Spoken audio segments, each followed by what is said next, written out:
Vamos lá, olha, hoje nós temos uma das aulas mais interessantes, que é a interpretação de texto. E o texto literário, ele fica dentro da perspectiva da língua portuguesa como um todo. Então, na língua portuguesa a gente tem gramática, tem redação, tem literatura e interpretação de texto. Compreendendo o que é texto, toda vez que você estiver lendo um poema, você está na interpretação do texto. Então, o texto literário e o texto não literário, eles ficam dentro dessa mesma perspectiva de análise, de conteúdo, de forma. Vamos lá então. Interpretação de texto. Primeiro tem que saber o que é, né? Interpretar um texto. Interpretar é determinar o sentido preciso de um texto ou mesmo de uma lei. Na hora que você lê qualquer texto, você está interpretando. Quando diz interpretar o sentido de uma lei, também é interpretação de texto. Só que no direito, lá na faculdade de direito que você vai fazer, a interpretação de lei se chama hermenêutica, tá bom? Quando você estiver estudando as leis lá na UFC, o nome é hermenêutica. Vem do deus Hermes, que é o deus mensageiro, que leva as ordens de Zeus para os outros deuses e para os mortais. Quando o Zeus mandava algo pelo Hermes, ninguém podia ler, só o Hermes e a pessoa que ia receber. A pessoa recebia, começava a ler e não entendia. Hércules, Narciso, não entendia o que o Zeus mandou. Aí perguntavam ao Hermes, mas ninguém podia ajudar. Então o Hermes ajudava a decifrar a mensagem que vinha lacrada. Então, hermenêutica é quando eu tenho uma visão clássica sobre a interpretação de texto. Então, compreender algo que vem fechado. A própria palavra hermético, que quer dizer fechado, vem do nome desse deus, Hermes. Então, normalmente, quando um texto é simples e você compreende logo, é um texto aberto, é um texto acessível. Quando não dá para entender direito, chama de hermético. Precisa de alguém, o Hermes, para ajudar a interpretar. Lá no direito, se chama hermenêutica.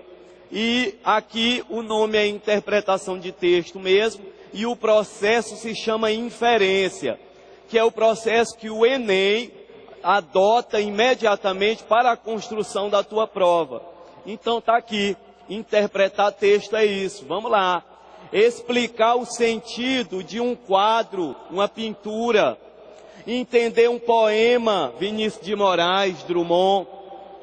Analisar e julgar um texto, dominando todas as operações linguísticas. Por exemplo, a questão da frase, a amarração de uma frase na outra, que se chama coesão. Perspectiva linguística, visual, é o aspecto imagético, é o que está lá na sua frente, e mental, que são as operações lógicas que você faz para poder entender. A noção de início, meio e fim, por exemplo. Nele inscritas. Então, na hora que eu leio um texto, pode ser um poema, pode ser um quadro, pode ser qualquer coisa, o nome é texto. Interpretar é dizer o sentido, dizer o significado de algo. E para isso é preciso fazer inferência. O Enem chama de inferência toda vez que você está analisando, toda vez que você está lendo, e você recorre ao seu conhecimento de mundo, que o Enem chama de repertório cultural. Conhecimento de mundo é tudo que tem na sua cabeça, tudo que você aprendeu até hoje. Aprendeu na escola, aprendeu em casa com a avó ou com os pais, se chama conhecimento de mundo. Na hora de ler um texto, a gente aciona tudo isso. Tudo isso que a gente vê na vida normal, a gente vai, coloca ali e ajuda a ler. Vou lhe provar a utilização do conhecimento de mundo. O maior cronista hoje se chama Luiz Fernando Veríssimo. Eu considero o Veríssimo o melhor autor da língua portuguesa hoje. E ele tem um texto lindo chamado O Gigolô das Palavras. O Gigolô das Palavras é o título do texto dele. Toda vez que a gente vai analisar um texto, a gente já começa pelo título. Pois analise esse título, O Gigolô das Palavras.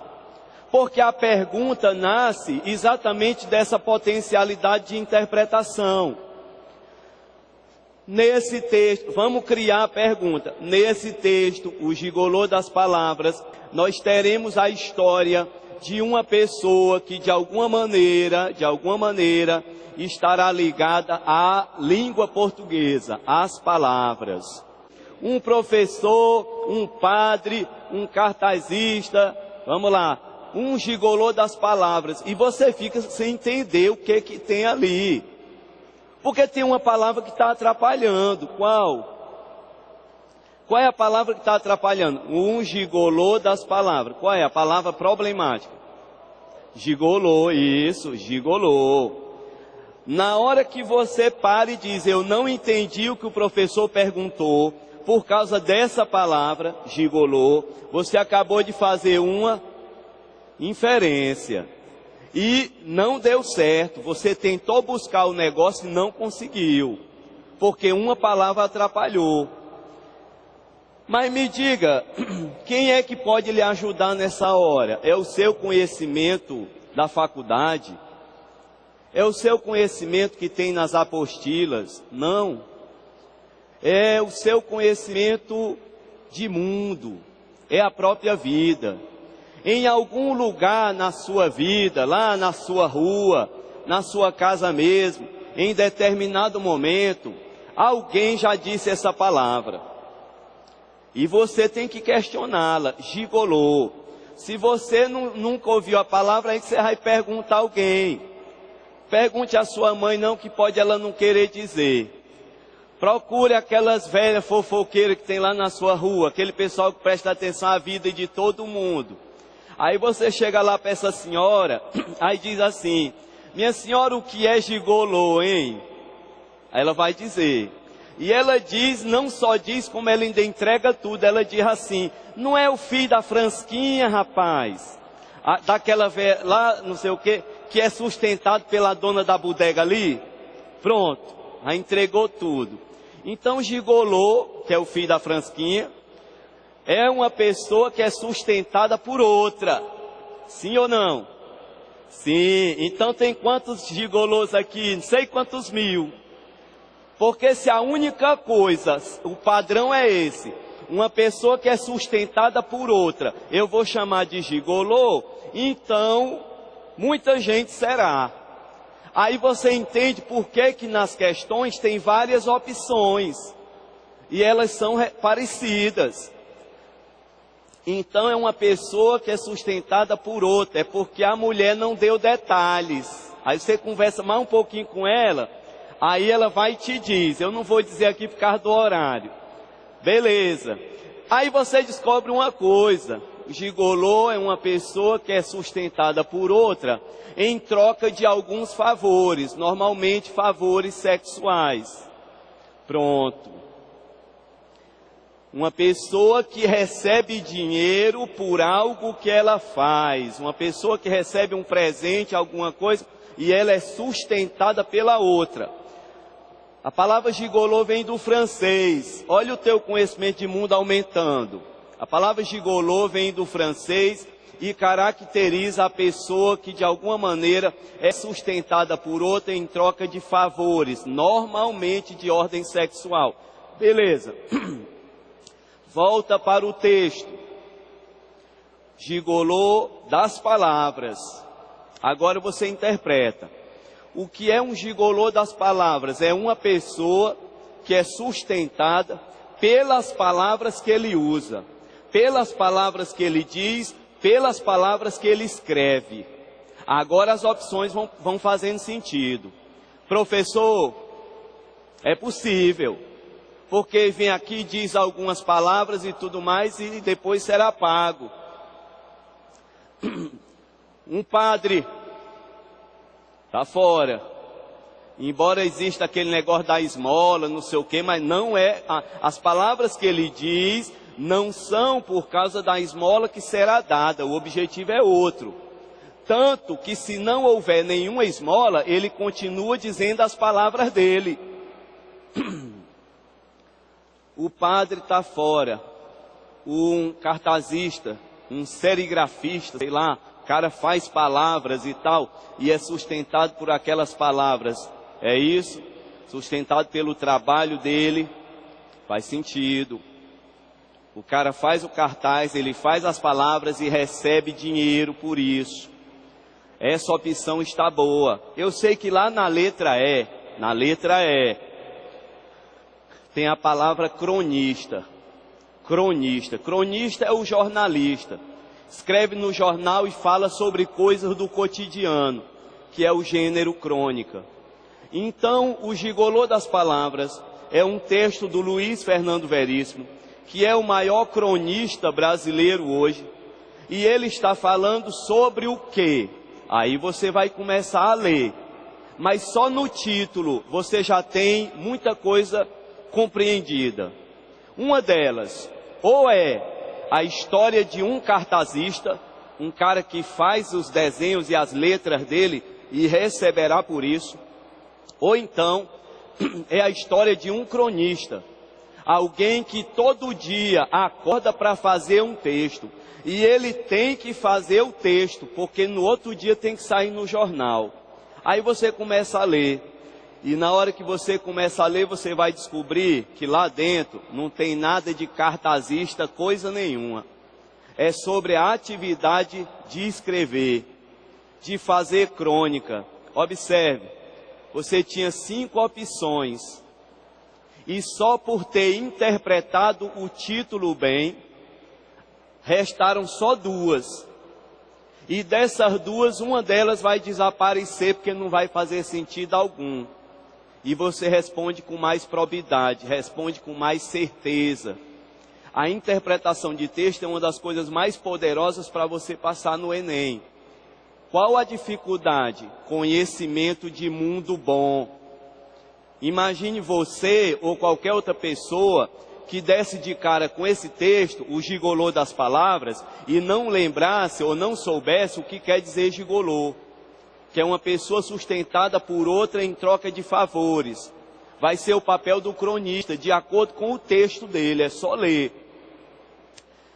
Repertório cultural, conhecimento de mundo, a gente adquire ao longo da vida e com as nossas leituras. Na sua apostila, pegue aí, quem tiver com ela, página 30, uma das últimas questões do Enem.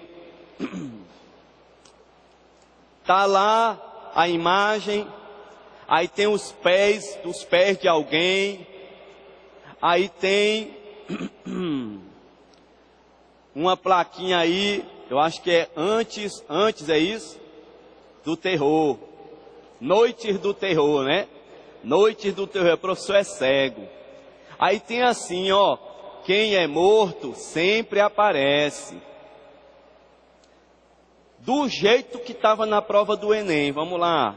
A ironia e o humor negro, propostos no texto 2, de categoria mista, olha aí, mista, origina-se de quê? Vamos agora. No texto que você leu, tem uma ironia e tem um humor negro. Você sabe o que é? O que é ironia? É a figura de linguagem em que a pessoa diz, na verdade, o contrário daquilo que gostaria de dizer. É uma das figuras de linguagem mais importante, se não for a mais importante. Essa figura de linguagem que deu a fama ao Machado de Assis, que é o maior autor brasileiro, e ela é marcada pelo uso da inteligência. A ironia é a figura de linguagem mais inteligente de todas, porque ela é usada por uma pessoa muito inteligente e ela só será entendida se a outra pessoa for inteligente também. E aí o negócio complica.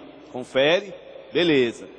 Então, quando diga assim, ó, rapaz, o nosso time tá bom, nosso time tá cada vez melhor.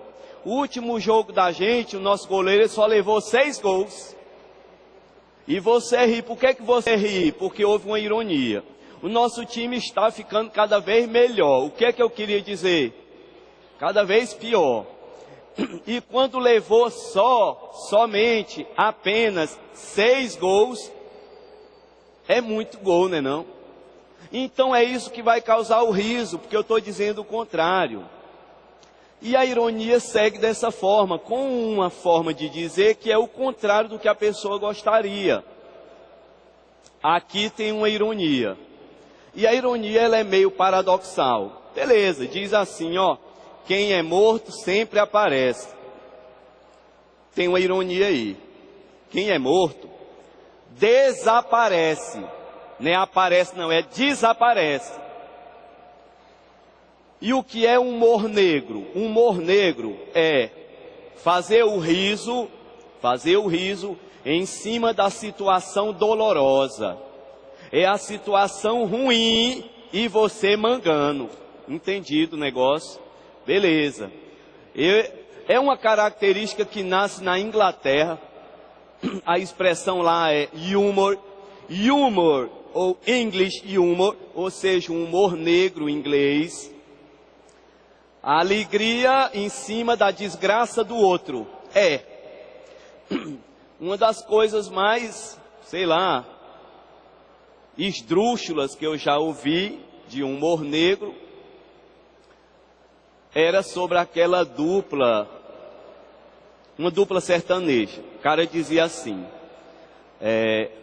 não sei se vocês são bons de dupla sertaneja, é porque é tanta dupla que a gente não conhece mais. Então vamos lá algumas. Leandro e Leonardo, aí morreu um. João Paulo e Daniel, aí morreu um também, não é? Quem mais? Zezé de Camargo e Luciano, aí se separou e tudo mais, também quase morreu um, problema do coração, ia morrendo.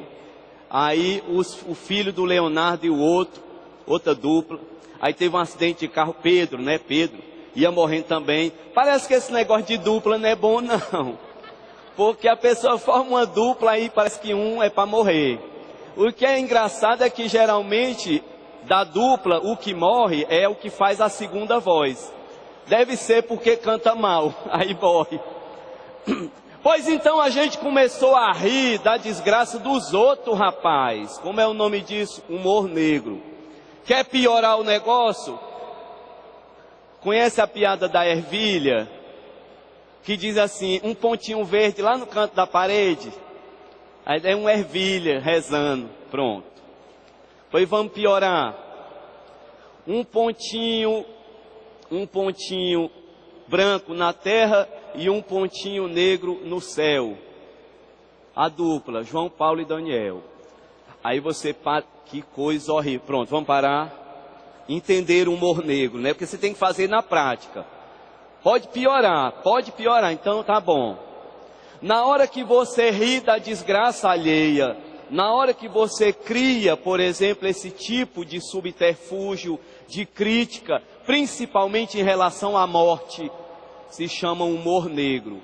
É profundamente desagradável, não deve ser feito.